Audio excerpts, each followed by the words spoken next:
Hello, good afternoon to one and all. This is Uday and you are watching your favorite channel Devoted Classes. Once more I am present with another video, that is use of article the continued. प्रिय भाइयों बहनों, एक बार फिर से आपका हार्दिक स्वागत, वंदन अभिनंदन। और मैं एक बार फिर से उपस्थित हूँ आपके बीच में एक अन्य वीडियो के साथ। हम देख रहे हैं यहाँ यूजेज ऑफ आर्टिकल द। पिछली बार हमने आपको करीब 15 रूल समझा दिए थे। 19 नंबर पर रूल जो चल रहा था वो किसी कारण के पास वो पूरा नहीं हो पाया। इसके आगे देखिए और भी कुछ रूल्स हैं। ये रूल क्या कह रहा है? Common noun singular used as an apposition to the proper noun.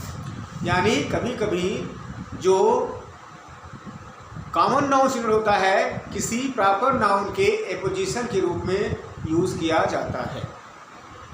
उस समय जो वो कॉमन नाउन सिंगुलर होता है उसके पहले द का प्रयोग किया जाता है। अब लोग कहेंगे ये क्या है सर? तो अपोजिशन क्या होता है? Sometimes at least two subjects are used side by side for the same verb, where the second subject makes clear the meaning of the first subject. At that time the second subject is called the case in apposition of the first subject. क्या होता है? Example लेते हैं, पहले बताते हैं। रामा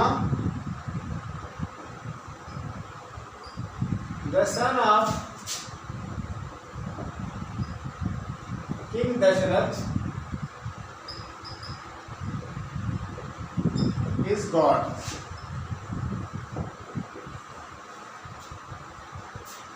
अब apposition क्या है पहले से समझ लीजिए। कभी कभी एक ही वर्ब के लिए दो सब्जेक्ट साइड बाय साइड रखे जाते हैं। जैसे यहाँ पर राम और द सन ऑफ दशरथ, जो वर्ब इज है अकेली है, इसके लिए आए हुए हैं, दोनों साइड बाय साइड रखे गए हैं। देखिए राम और द सन ऑफ दशरथ अगर वो रखे हैं, और इसमें से जो दूसरा सब्जेक्ट है वो पहले सब्जेक्ट की मीनिंग को क्लियर करता है ना। ऐसे केस में जो दूसरा सब्जेक्ट है वो पहले का केस इन एपोजिशन कराता है। यानी द सन ऑफ दशरथ क्या है? राम जो प्रॉपर नाउन, इसका केस इन एपोजिशन है। ठीक है, इसी का नाम है केस इन एपोजिशन। और जब कोई सब्जेक्ट केस इन एपोजिशन के रूप में आया हो और अगर यदि वो कॉमन नाउन सिंगुलर हो तो उसमें द का प्रयोग किया जाता है। यही है काम। ओके, यही है। सन जो है कॉमन नाउन, इसके लिए द का प्रयोग किया गया है। केस इन एपोजिशन क्या है? लिख सकते हैं आप लोग, sometimes at least two subjects are used side by side for the same verb, where the second subject makes clear or tells the quality of the first subject. At that time second subject is called the case in apposition of the first subject. Okay, यहाँ पर आप देख रहे हैं the sum, यही हो गया आपका कॉमन नाउन सिंगुलर, इसी तरह पर इसके पहले किया गया है। ध्यान दीजिएगा, यहाँ पर दोनों सब्जेक्ट एक ही चीज के लिए आएंगे। इसमें से इसको निकाल दिया जाए, इसको दशरथ को कोई फर्क तकलीफ पड़ने वाला नहीं है। इसीलिए इसके पहले भी कामा, के बाद भी कामा लगा होता है। दशरथ यहाँ कामा लगा है, मतलब ये सेंटेंस को ज़्यादा इसका मतलब नहीं है। इसको निकाल देने से भी जो है सेंटेंस में कोई अर्थ फर्क नहीं पड़ेगा। Ram is God, Lord Rama is God, जानते हैं आप लोग। यहाँ पर जो है खाली रामा कहने से भी बात बन सकती थी। अभी क्या दशरथ क्या कह रहा है? ये कर रहा है, ये जो द सन ऑफ दशरथ है वो राम की विशेषता बतला रहा है, या उसकी मीनिंग को क्लियर कर रहा है ना। अर्थात दोनों एक ही मतलब सेंस दे रहे हैं, चाहे कहिए द सन ऑफ दशरथ और चाहे कहिए राम, दोनों एक ही बात है। ठीक, ध्यान दीजिएगा। ऐसे केसेज में जो वर्ब आती है वो पहले सब्जेक्ट अनुसार आती है, इसीलिए राम अनुसार खींचा आया हुआ है। ठीक, आइए देखें रूल नंबर 20। इसमें क्या हो सकता है? We have rule number 20। Next rule,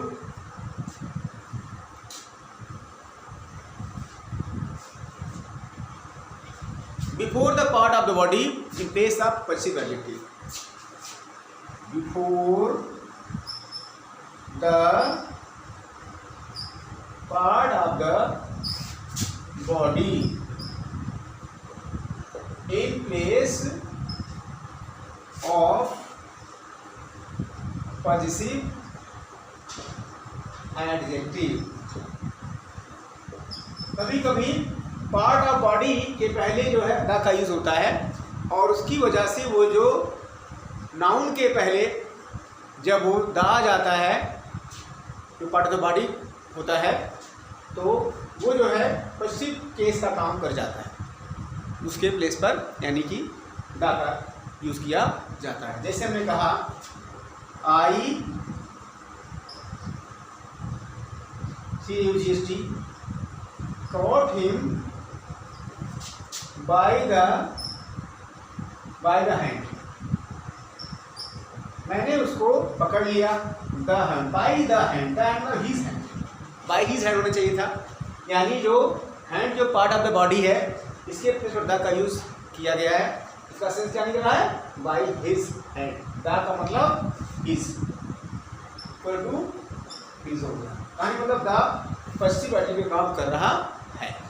hand मतलब नाउन, जब कोई वर्ड विशेष कर हिज, हिम, हिज, हर, ओके, माई, ये सारे वर्ड जब किसी नाउन के पहले आते हैं तो उसको कहा जाता है पश्चिम एडजेक्टिव, क्योंकि इस पर संबंध को शो करते हैं। कारण ऑफ द जो है काम करता है पश्चिम एडजेक्टिव का, कब? जब वो किसी नाउन के पहले आया हो, noun means part of the body के पहले आया हो तब। कारण मतलब हिज, हिम, हिज, हर, माई आदि का यूज हम ना करना चाहें वो काम द कर जाता है। ठीक, ये था आपका रूल नंबर 20। चलिए देखें अगला रूल, सुनिए, इसको नोट कर लीजिए जल्दी से, please note down as fast as you can. चलिए आगे देखें, रूल नंबर 20 था। अब हम देखेंगे रूल नंबर 21। क्या कहता है? Before the names of the directions, before the names of the direction, दिशाओं के नाम के पहले भी द का हम प्रयोग करते हैं, बशर्ते उसके तुरंत बाद कोई प्रीपोजिशन आया हो, followed by some preposition. Example,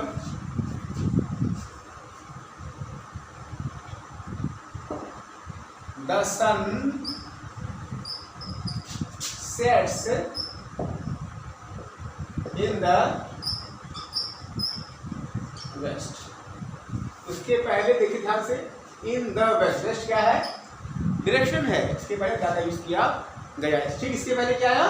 कोई न कोई, इन क्या है? प्रीपोजिशन। ओके, मीनिंग होना चाहिए before the names of the direction preceded by preposition. Preceded माने इसके पहले कोई प्रीपोजिशन आया हो तो दिशा के पहले द का प्रयोग किया जाता है। यदि प्रीपोजिशन ना हो, यदि प्रीपोजिशन ना हो तो सामान्य तौर से नहीं होता। ईस्ट और west, India is the best, यहाँ हम द का प्रयोग नहीं कर रहे हैं। एक्सेप्शन, ईस्ट और वेस्ट, इंडिया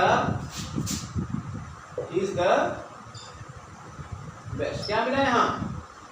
ईस्ट और west, India is the best. यहाँ पर ईस्ट के पहले द नहीं आया, वेस्ट के पहले भी द नहीं आया, क्योंकि इसके पहले कोई प्रीपोजिशन नहीं है। ठीक, समझ में आ गया होगा? Very good. सो नोट करते चलिए। इसके बाद रूल नंबर 22 की हम बात करेंगे। क्या है अगला? नेक्स्ट है common noun singular, common noun singular plus adjective class. Common noun singular plus adjective clause, CLAU। Yes, यहाँ भी का यूज हम देखते हैं। जैसे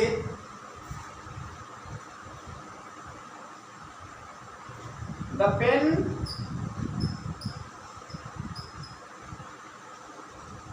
विच you gave me is blue. The pen which you gave me is blue. यहाँ पर the pen कहा गया क्योंकि विच यू गेव मी, जिसको आपने मुझे दिया। कौन सी कॉलम? जिसे आपने मुझे दिया, यानी विच ट्वेल्व क्लॉज हुई यहाँ से लेके यहाँ तक का। और ये क्या काम कर रही है? इस पेन की विशेषता बदला रही है, इसीलिए क्या हो गया? एडजेक्टिव क्लॉजिव कहते हैं। फाइन। और इसके पहले जो कॉमन नाउन सिंगुलर आया होगा उसमें का प्रयोग किया जाता है। ओके, ये था आपका क्या? Common noun singular plus adjective clause. एक बहुत बड़े रूल है, आप देखेंगे आपका फ्यू, ये फ्यू और द फ्यू को लेकर के। ओके, इसको भी समझ लें, बहुत इंपॉर्टेंट है, जल्दी नोट करिए। वेरी गुड, नोट कर लिए होंगे। सावधानी हटी, दुर्घटना घटी, साथ साथ लिखते चलेंगे, तभी आपके समझ में अच्छे से आएगा, ताकि भविष्य में भी आप उसको अच्छे से नोट में अगर लिखे रहेंगे तो उसको देख सकते हैं। तब देखेंगे रूल नंबर 23 क्या है इसमें? फ्यू, फ्यू और लिटिल, फ्यू और लिटिल, यहाँ लिख सकते हैं बिफोर, बिफोर फ्यू और little plus that clause, that clause. Short में ही कह लीजिए, जब दैट क्लॉज आई हो और ठीक उसके बाद लिटिल या फ्यू आया हो तो उस फ्यू की वजह दैट का प्रयोग किया जाता है। Example, I lost the little hope, little hope that I had, that I had. Okay, at, sorry, after failing in the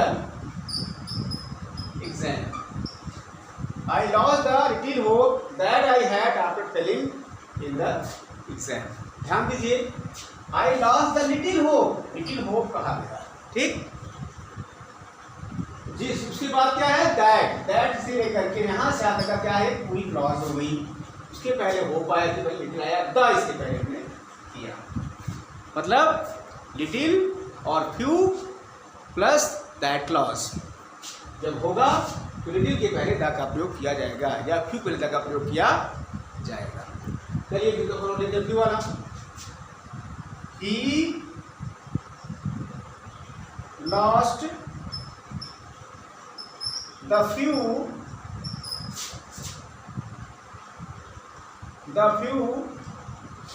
balls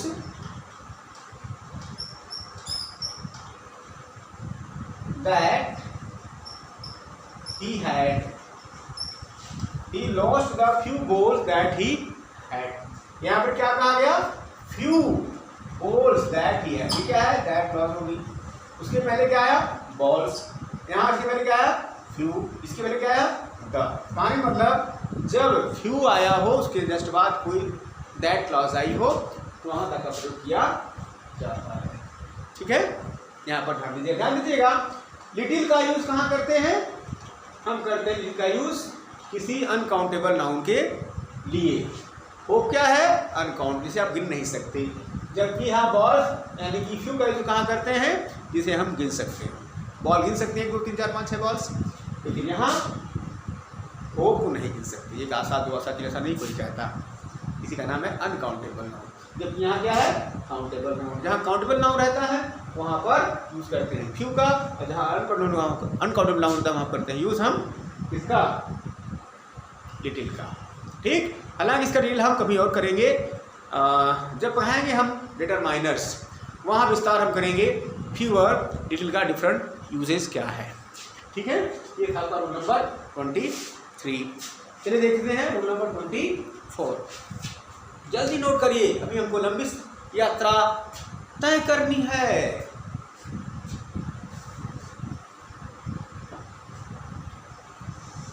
roll number 24। 24 क्या कहता है? वैसे तो सामान्य तौर से किसी देश के पहले जो है द का यूज नहीं होता, लेकिन कुछ जो ग्रुप्स ऑफ कंट्रीज कुछ हैं उनके पहले द का प्रयोग होता ही है। लिख सकते हैं before the names of countries या ग्रुप ऑफ कंट्रीज कह सकते हैं। Example the USA, the USSR, the UAE, ये सारे ग्रुप्स ऑफ कंट्रीज कहे जा सकते हैं। द यूएसए मतलब यूनाइटेड स्टेट्स ऑफ अमेरिका, इसमें कई छोटे छोटे अन्य भी कंट्रीज आते हैं। ऐसे ही द यूएसएसआर, ओके, यूएसएसआर भी होता है, द यहाँ भी लगा। UAE, यहाँ भी द का प्रयोग किया गया है। फाइन, चलिए रोल नंबर 25 करते हैं। कहाँ जाएंगे हम? इसमें before office, cinema, theatre, bus stop, bus station, ये कुछ माने जाने फ्रेजेज हैं, वहाँ यूज इनका किया जाता है। बिफोर ऑफिस, सिनेमा, थिएटर, ये theatre, theatre, platform,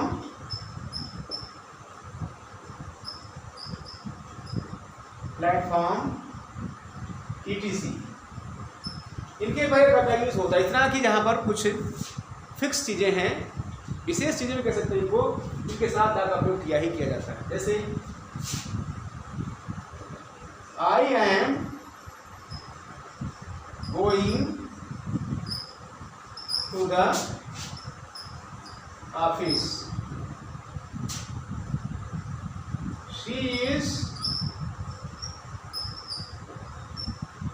coming from the platform, the platform, the office कहा गया। अंडरस्टैंड? इस तरह से कुछ गिने चुने हैं, ये मतलब फिक्स है, इसको कह सकते हैं कि पहले द का प्रयोग होता ही होता है। ऐसे वो आपको इन सबको आपको बाय हार्ट याद करना पड़ेगा। रूल तो और भी बहुत ज़्यादा हैं, क्योंकि हमारी वीडियो अगर ज़्यादा लंबी हो जाती है तो अपलोड करने में दिक्कत होती है, और आपके पास इतना टाइम भी नहीं है कि बहुत ज़्यादा आप देख सकें, तो इसलिए आज के लिए इतना काफ़ी है। उम्मीद है कि आप इसे अच्छे से रिवीजन करेंगे और उसका आने वाली कंपटीशन में इसके माध्यम से, इसके सहारे से आप कंपटीशन को अच्छे से क्वालिफाई करेंगे, क्रैक करेंगे। हमारी शुभकामनाएं और हमारा कोऑपरेशन आपके साथ है। जिस दिन आपकी कंपटीशन में आपको सफलता मिलती है, उस दिन समझेंगे कि हमारा प्रयास कुछ सार्थक रहा, हमारे आपकी सफलता और हमारा सहयोग। I am always with you. You keep on practicing more and more. So that's enough for today. Until I make and upload our videos, you keep on smiling, laughing, and just practicing more and more. And yes, one thing more. Don't forget to subscribe, share, like, and comment the channel that is devoted classes. Next time to say bye bye. See you. Take care.